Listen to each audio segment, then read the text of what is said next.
To ensure the longevity of your Baby Lock Brilliant and to make sure that it keeps running in tip-top shape, it's important to keep it cleaned out. I like to take the accessory compartment off, and then I can very easily access the needle plate. The front portion slides right off, just like this, and the machine is letting me know that I've taken it off. Anytime that you're working in the needle area of the machine, you want to make sure that that needle doesn't come down.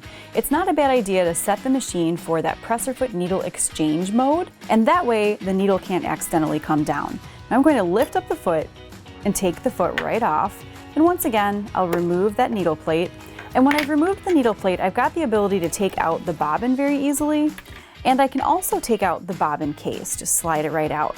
Now you can get in there with the brush that comes with your machine and just kind of clean out any little dust or lint that might be in there. You could also use a soft bristled makeup brush or even a small vacuum cleaner attachment that pulls everything out. Now if you haven't cleaned it frequently or recently, it's not a bad idea to also take off the needle plate.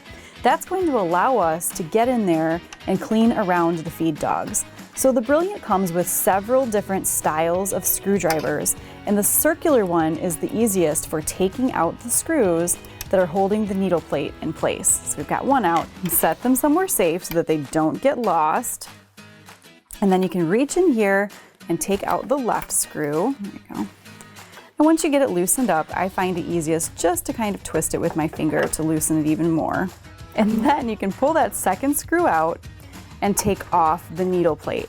Now we've got the ability to get in there and clean out the feed dogs. I'm just gonna pull that needle thread right out of the way.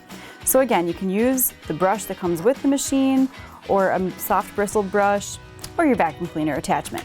Now once you've cleaned everything out, it's important to put it back together again. So we're going to start by placing the metal portion of the needle plate on first, and then we've got to insert those two screws.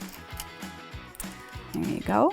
And you want to just kind of get it finger tight and then come back in with your screwdriver and make sure that they're nice and secure, just to kind of speed things up. I'm not going to pull the screwdriver out right now, but when you do this at home, make sure that you do that.